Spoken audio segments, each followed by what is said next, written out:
l'électricité est devenue indispensable dans la vie de l'homme moderne. Aujourd'hui, pour nous, il est normal que l'électricité se transforme aussi en chaleur et en lumière. Dans un four électrique, un grille-pain,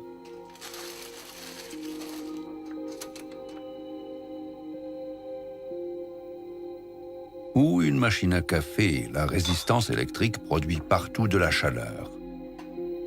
Un effet connu depuis très longtemps, mais pendant longtemps, personne ne s'explique pourquoi il en est ainsi. C'est ce qu'a réussi un homme qui a dû attendre longtemps avant d'être enfin reconnu en tant que chercheur. Georg Simon Ohm et la résistance électrique. Georg Simon Ohm, fils du serrurier de l'université, est né à Erlangen le 16 mars 1789. Durant ses moments de loisirs, le père se consacre à la physique et aux mathématiques qu'il enseigne aussi à ses fils Georg et Martin.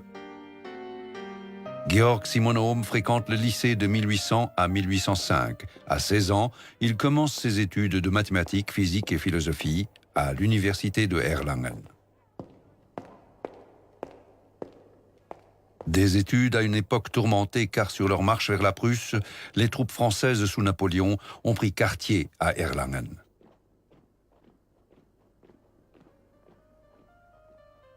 En raison de problèmes financiers, Ohm doit interrompre ses études après une année seulement et il part enseigner en Suisse par nécessité. Il ne reviendra à Erlangen qu'en 1811 pour y passer enfin son doctorat. À l'université, on lui fait grâce de sa thèse, ce qui s'avérera être un handicap lorsqu'il sera candidat à un poste de professeur. Il obtiendra d'abord un poste d'enseignant au collège de Bamberg. Mais Ohm ne s'en contente pas. En 1817, il rejoint le lycée des Jésuites à Cologne, lequel est connu pour sa collection exemplaire d'appareils de physique. Parmi eux, il y a aussi des appareils qui fonctionnent avec une énergie que l'on maîtrise depuis peu, l'électricité. Charlatans et fanfarons se l'étaient très vite approprié et les chercheurs tentent également de saisir exactement ce nouveau phénomène et de décrire son action. Dès l'année 1800, le physicien italien Alessandro Volta invente la pile. Pour la première fois, il est possible de faire circuler du courant électrique en continu.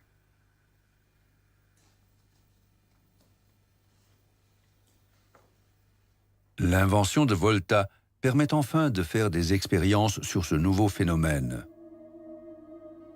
Lorsqu'en 1820, Georg Simon Ohm commence ses expériences dans le laboratoire de physique de l'école jésuite de Cologne, les chercheurs réputés croient encore que la tension dans un générateur et le courant qui passe dans un fil sont deux phénomènes électriques indépendants l'un de l'autre.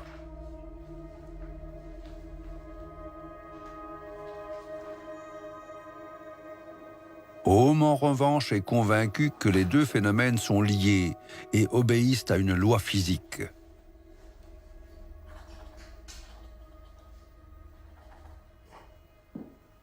Il investit à Cologne des sommes énormes dans du matériel de physique et de chimie et se consacre à des expériences fastidieuses. Pour vérifier son hypothèse, il fait passer du courant dans différents fils. Il mesure la conductibilité de chaque fil. Pour ce faire, il utilise une balance de torsion dans laquelle une aiguille aimantée dévie en fonction de l'intensité du courant. Il fait ses expériences avec des fils épais et minces, longs et courts, avec des câbles en cuivre, en argent, en laiton et autres métaux.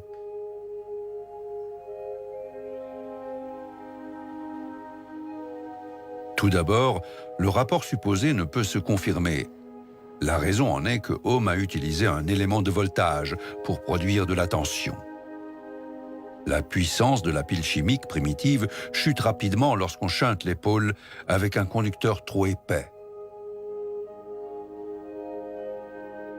C'est seulement lorsque Ohm met au point son propre générateur, soit un élément thermique, que les essais sont probants. La nouvelle source d'électricité est composée d'un étrier métallique en forme de fer à cheval. Une barre en cuivre est fixée à chaque bout. Ohm connecte les bouts de ces câbles électriques aux barres en cuivre. Mais le courant ne circule que si on refroidit un bout de l'étrier avec de l'eau glacée et met l'autre bout dans de l'eau bouillante. Ceci est dû au fait que les électrons dans le métal chaud ont une énergie plus importante que dans le métal froid. Les électrons circulent plus rapidement et essaient de rééquilibrer l'énergie en se dirigeant vers le bout froid. Tant qu'il y a une différence de température, le courant peut circuler. Ainsi, Ohm, en construisant lui-même ces appareils, a créé des conditions identiques pour toutes ces expériences. Et maintenant, l'hypothèse du chercheur se confirme. Dans les fils épais, circule plus de courant que dans les fils minces, et les câbles courts conduisent une plus grande quantité de courant que les longs. Et à cela s'ajoute une nouvelle découverte. Tous les métaux ne conduisent pas pareillement le courant. Un câble en fer, par exemple, transporte moins de courant qu'un câble en cuivre de même longueur et de même épaisseur. Selon Ohm, la résistance correspond à l'effet de freinage du courant par le câble. Cette résistance produit des réactions thermiques dans le conducteur. Les électrons circulent dans le fil et heurtent les particules du conducteur. Plus il y aura de perturbations sur le parcours des électrons, plus la résistance du conducteur sera élevée.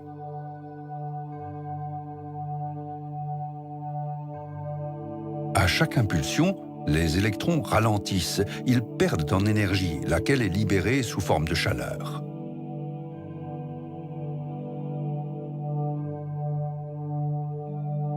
Selon les matériaux et l'épaisseur des fils, cela peut aller jusqu'à l'incandescence dans le cas de fils très fins. Un effet présent notamment dans les ampoules d'éclairage.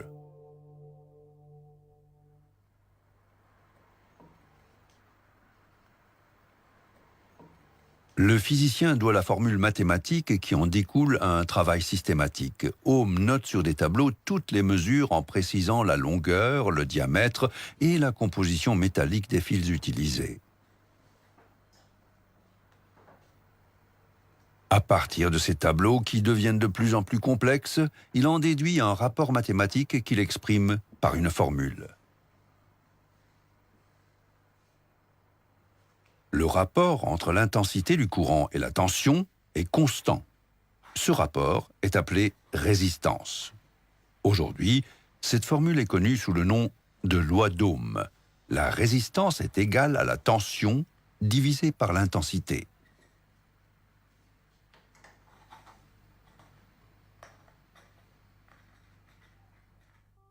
Comment se représenter ces rapports? Le plus simple est de comparer avec un tuyau d'eau. L'intensité du courant caractérise le flux des électrons et par comparaison le débit d'eau ou la quantité qui circule en un certain temps. Plus le tuyau est gros, plus le débit d'eau est élevé, de même que l'intensité du courant. La tension, quant à elle, correspond à la pression de l'eau dans le tuyau. Basse pression, donc faible tension, implique un courant faible. Haute pression, donc tension plus élevée, signifie que le courant est plus fort. Cependant, malgré une pression très faible, il se peut que le volume d'eau par unité temporelle soit très grand, comme par exemple lorsque le diamètre des tuyaux est grand. Ce principe est valable aussi pour le courant électrique. Comparé au dépôt de calcaire dans un tuyau, la résistance détermine la quantité de courant qui circule dans un câble. Si la résistance dans le conducteur est élevée, une quantité faible circulera et inversement, avec une résistance faible, le flux augmente. Après avoir terminé ses essais en électricité, Ohm obtient un congé de recherche à l'été 1826 et s'installe à Berlin chez son frère. À 38 ans, Il publie en 1827 les résultats de ses travaux dans un ouvrage intitulé « Traitement mathématique de la chaîne galvanique ».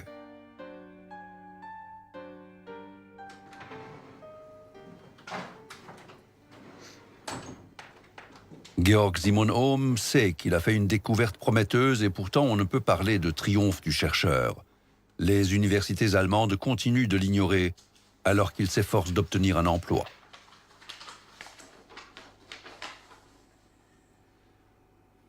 Un grand nombre de professeurs se contentent de ridiculiser les déductions mathématiques de Ohm.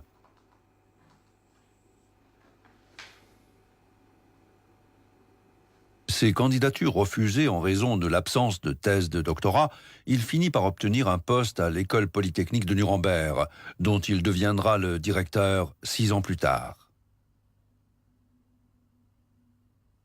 C'est seulement lorsqu'à l'étranger, et surtout en France et en Angleterre, on attirera l'attention sur le travail oublié d'Ohm que l'Allemagne commencera à le reconnaître. En juin 1839, l'Académie prussienne des sciences à Berlin lui accorde le statut de membre. 2 ans plus tard, il reçoit la médaille Copley de la British Royal Society, l'équivalent du prix Nobel actuel.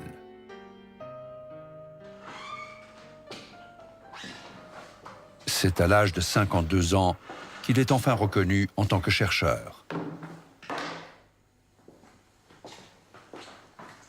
Mais son terrain scientifique ne se limite pas à l'électricité.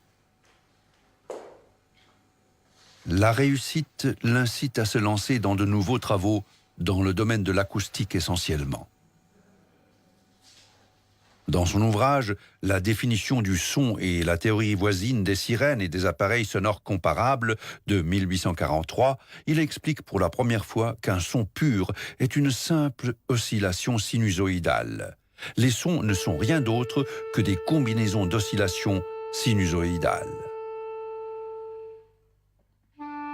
Le son d'une clarinette résulte simplement d'autres combinaisons que le son d'un piano. Ohm justifie ainsi l'analyse des sons en acoustique.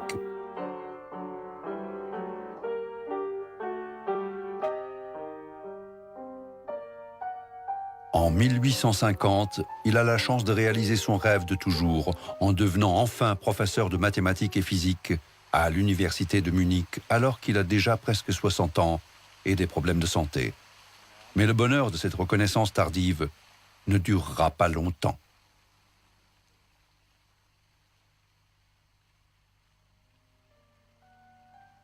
Six ans plus tard, le 6 juillet 1854, il décède suite à une seconde attaque cérébrale. Il sera enterré dans le vieux cimetière au sud de Munich.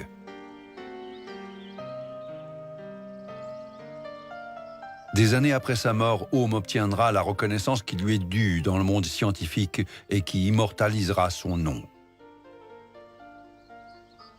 En 1881, lors du premier congrès international des électriciens, les unités électriques sont déterminées. L'ampère pour l'intensité du courant, le volt pour la tension, et enfin l'ohm pour la résistance dont le symbole est un grand oméga.